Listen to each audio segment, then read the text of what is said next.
Hello everyone, this is Sasank Singh and again welcome to my YouTube channel IS Point Best Way of Learning। Friends, आज हम इस video lecture के माध्यम से NCERT class 10th economics chapter number 3 मुद्रा और साख के अभ्यास प्रश्नों को हल करने वाले हैं। सो फ्रेंड्स, यह वीडियो लेक्चर आप सभी के लिए अति आवश्यक होने वाला है, क्योंकि इस वीडियो लेक्चर में हम वही क्वेश्चन आपको बताने चल रहे हैं जो कि परीक्षा में पूछे जाते हैं। इसलिए आप सभी अपने नोट्स लेकर के लिखने के लिए रेडी हो जाइए। आप सभी के लिए पहला क्वेश्चन है, जोखिम वाली परिस्थितियों में ऋण कर्जदार के लिए और समस्याएं खड़ी कर सकता है, स्पष्ट कीजिए। क्वेश्चन को पहले अच्छे से समझिए। जोखिम वाली परिस्थितियों में ऋण कर्जदार के लिए और समस्याएं खड़ी कर सकता है, स्पष्ट कीजिए। यानी किसी भी कर्जदार के पास अगर बहुत बड़ी समस्या है, जोखिम है, मुसीबत है और वह उस स्थिति में अगर कर्ज लेता है तो समस्याएं कैसे खड़ी कर सकता है, उसी को क्लेरिफाई करना है, एक्सप्लेन करना है। आंसर लिखिए इसका। ऋण कर्जदार की मुश्किल परिस्थितियों में मदद करता है, यह सत्य है, परंतु जोखिम वाली परिस्थितियों में कर्जदार के सामने गंभीर संकट उत्पन्न करके उसे कर्ज के मकड़जाल में फंसा सकता है। उदाहरण के तौर पर किसान कृषि संबंधी आवश्यकताओं के लिए ऋण लेता है। वह ऋण यही सोचकर लेता है कि उसकी अच्छी फसल होगी और अच्छी आमदनी होगी। यदि फसल अच्छी ना हो, अर्थात खराब हो जाए, तो उसकी स्थिति बद से बदतर हो जाती है। ऐसी स्थिति में वह कर्ज बोझ तले दब सकता है। यह रहा आपका पहले क्वेश्चन का आंसर। अब आपका सेकंड क्वेश्चन है, मुद्रा आवश्यकताओं के दोहरे संयोग की समस्या को किस तरह सुलझाती है? अपनी ओर से उदाहरण देकर समझाइए। आंसर लिखिए फ्रेंड्स इसका। मुद्रा आवश्यकताओं के दोहरे संयोग की समस्या को बड़ी आसानी से सुलझाती है। प्राचीन काल में वस्तु विनिमय प्रणाली प्रचलित थी, जिनमें प्रायः दोहरे संयोग की समस्या पाई जाती थी। उदाहरण के लिए, यदि किसी को अनाज के बदले कपड़ों की आवश्यकता होती थी तो उसी व्यक्ति को ढूंढना पड़ता था जिसे कपड़ों के बदले अनाज की आवश्यकता होती थी। परंतु मुद्रा प्रचलन से इस समस्या का समाधान हो गया। वर्तमान समय में हम मुद्रा के बदले अपना अनाज बेच सकते हैं और प्राप्त मुद्रा से हम कोई भी चीज खरीद सकते हैं। सो फ्रेंड्स, यदि आपको लिखने में प्रॉब्लम हो रही हो तो वीडियो को पॉज कर लेना और फिर लिखते जाना। जैसे उस टॉपिक को क्लियर कर लेना, फिर वीडियो को रिज्यूम कर देना और फिर पॉज करके फिर रिज्यूम कर लेना, जिससे कि आप सभी नोट्स में अच्छे से आंसर लिख लेंगे। यह सभी बहुत महत्वपूर्ण क्वेश्चन आंसर हैं, इसलिए इसको तैयार खूब अच्छे से कर लेना। क्वेश्चन नंबर 3 है, अतिरिक्त मुद्रा वाले लोगों और जरूरतमंद लोगों के बीच बैंक किस तरह मध्यस्थता करते हैं? अतिरिक्त मुद्रा वाले लोगों और जरूरतमंद लोगों के बीच बैंक किस तरह मध्यस्थता करते हैं? आइए इसका आंसर लिखते हैं। आंसर लिखिए। बैंक लोगों के पास अतिरिक्त धन को जमाओं के रूप में स्वीकार करते हैं। इस जमा राशि का कुछ भाग तो बैंक अपने पास रखते हैं, अब बाकी राशि को किसी जरूरतमंद को कर्ज के रूप में उधार देते हैं। इस प्रकार बैंक अतिरिक्त मुद्रा वाले लोगों और जरूरतमंद लोगों के बीच मध्यस्थता करते हैं। नेक्स्ट क्वेश्चन है क्वेश्चन नंबर 4। 10 रुपए के नोट को देखिए, इसके ऊपर क्या लिखा है? क्या आप इस कथन की व्याख्या कर सकते हैं? 10 रुपए की नोट लेना फ्रेंड्स, और उसको देखना क्या लिखा हुआ है, उसकी व्याख्या करना। अगर नहीं आएगा तो बिना किसी संकोच के आप लोग कमेंट बॉक्स में आकर के क्वेश्चन जरूर पूछ लेना, क्योंकि हमारा और आईएएस पॉइंट का सदैव से उद्देश्य ही रहा है कि आप सभी के सारे डाउट्स पढ़ाई से संबंधित, कैरियर से संबंधित क्लियर करना। इसलिए संकोच ना करना, नहीं आएगा तो निसंकोच पूछ लेना। नेक्स्ट क्वेश्चन है, हमें भारत में ऋण के औपचारिक स्रोतों को बढ़ाने की क्यों जरूरत है? जैसा कि ऋण के औपचारिक स्रोत और अनौपचारिक स्रोत दोनों के बारे में हमने पिछली वीडियो लेक्चर में अध्ययन किया था, तो वही पूछ रहे हैं कि भारत में ऋण का जो औपचारिक सोर्स है, इसको और ज्यादा इंक्रीज करने की जरूरत क्यों है? आइए इसका आंसर लिखते हैं। लिखिए पहला,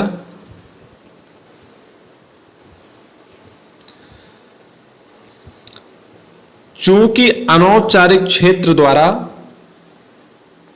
अपने ऋणों पर कर्जदारों से बहुत अधिक ब्याज लिया जाता है, अतः औपचारिक क्षेत्र कर्जदारों को अपेक्षाकृत सस्ती दरों पर कर्ज उपलब्ध करवा सकता है। सेकंड है,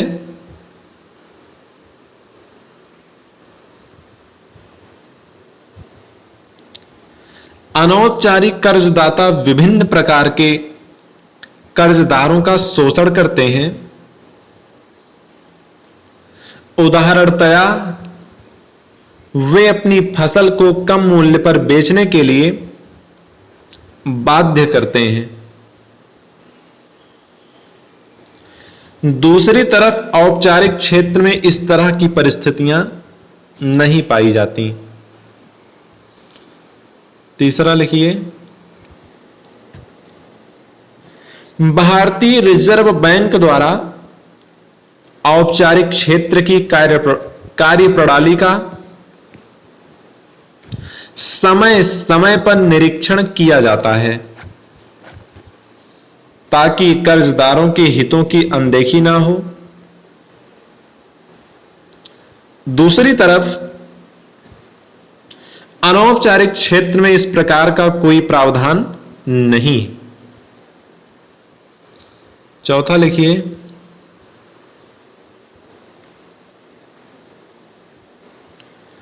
भारत में बहुत से व्यक्ति औद्योगिक इकाई शुरू करना चाहते हैं, लेकिन अनौपचारिक क्षेत्र में प्रचलित ब्याज दरें अधिक हैं, जिसके कारण ऐसा संभव नहीं है। इस अवस्था में औपचारिक क्षेत्र की भूमिका अत्यधिक महत्वपूर्ण है। 5 नंबर क्वेश्चन का आंसर हो गया। नेक्स्ट क्वेश्चन है, गरीबों के लिए स्वयं सहायता समूहों के संगठनों के पीछे मूल विचार क्या है? अपने शब्दों में व्याख्या कीजिए। आंसर लिखिए इसका। गरीबों के लिए स्वयं सहायता समूहों के संगठन के पीछे मूल विचार, ग्रामीण गरीब औरतों को छोटी छोटी बचतों को एकत्रित करना है ताकि समय आने पर विभिन्न जरूरतमंदों को सहायता प्रदान की जा सके। हेडिंग डालिएगा, इसके उद्देश्य निम्नलिखित हैं। पहला, ग्रामीण परिवारों की अल्प बचतों को एकत्र करना। अल्प मतलब होता है थोड़ी, कम। दूसरा लिखिए, ऋण लेने वालों को बिना किसी जमानत के ऋण सुविधाओं का लाभ प्रदान करना। तीसरा लिखिए, ऋण लेने वालों की जरूरतों को पूरा करने के लिए ऋण व्यवस्था करना। चौथा लिखिएगा, ऋण लेने वालों को उचित दरों पर ऋण उपलब्ध करवाना। पांचवा लिखिएगा, विभिन्न प्रकार के सामाजिक मुद्दों जैसे शिक्षा, स्वास्थ्य, पोषण, घरेलू हिंसा आदि पर उन्हें चर्चा करने के लिए मंच उपलब्ध कराना। आपका छठा क्वेश्चन का आंसर हो गया। नेक्स्ट क्वेश्चन है क्वेश्चन नंबर 7। क्या कारण है कि बैंक कुछ कर्जदारों को कर्ज देने के लिए तैयार नहीं होते? आंसर लिखिए, बैंक कुछ कर्जदारों को कर्ज देने के लिए निम्नलिखित कारणों से तैयार नहीं होते। पहला, बैंक ऐसे लोगों को ऋण देने के लिए तैयार नहीं होते जिन्होंने पहले ऋण लिया है और किसी कारणवश उसकी अदायगी नहीं हुई है। सेकंड लिखिए,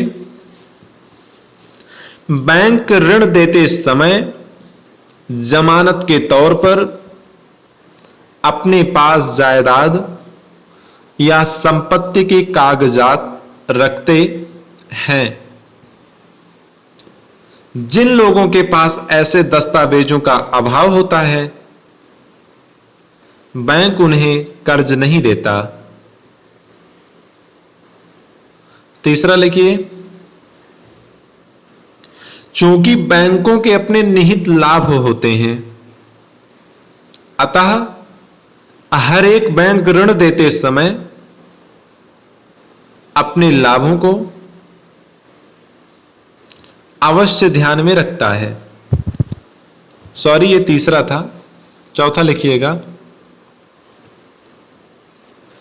ऐसे निवेशकों को जो ऋण का प्रयोग अत्यधिक जोखिम वाले व्यवसायों में करते हैं, उन्हें बैंक द्वारा ऋण प्रदान नहीं किया जाता। क्वेश्चन नंबर 7 का आंसर पूरा हो गया। नेक्स्ट क्वेश्चन है आपका क्वेश्चन नंबर 8। भारतीय रिजर्व बैंक अन्य बैंकों की गतिविधियों पर किस तरह नजर रखता है? यह जरूरी क्यों है? इसका आंसर लिखिएगा। भारतीय रिजर्व बैंक सरकार के केंद्रीय बैंक के रूप में अन्य बैंक के कार्यों का निम्न प्रकार से निरीक्षण करता है। पहला लिखिए, विभिन्न व्यापारिक बैंक अपने नकद कोषों को रिजर्व बैंक के पास जमा रखते हैं। इसी प्रकार व्यापारिक बैंकों को अपने पास रिजर्व बैंक द्वारा एक निर्धारित न्यूनतम राशि नकदी के रूप में रखनी पड़ती है ताकि उपभोक्ताओं के हितों की रक्षा हो सके। सेकंड लिखिएगा, रिजर्व बैंक व्यापारिक बैंकों के माध्यम से न केवल लाभ प्रदान करने वाले व्यवसायों के लिए व्यापारियों को ऋण की सुविधा देता है, बल्कि विभिन्न प्राथमिकता प्राप्त क्षेत्रों जैसे कृषि आदि के लिए साख का भी प्रबंध करता है। तीसरा लिखिएगा, रिजर्व बैंक व्यापारिक बैंकों द्वारा बनाई गई साख की दिशा पर नियंत्रण रखता है। इस उद्देश्य के लिए वह विभिन्न परिणात्मक व गुणात्मक उपायों का प्रयोग करता है। चौथा लिखिएगा, समय समय पर व्यापारिक बैंकों के कार्यों की रिपोर्ट भी रिजर्व बैंक को देनी पड़ती है। रिजर्व बैंक अन्य बैंकों की मनमानी को रोकते हैं और उपभोक्ताओं की रक्षा करते हैं। अतः रिजर्व बैंक अन्य बैंकों की गतिविधियों पर नजर रखते हैं।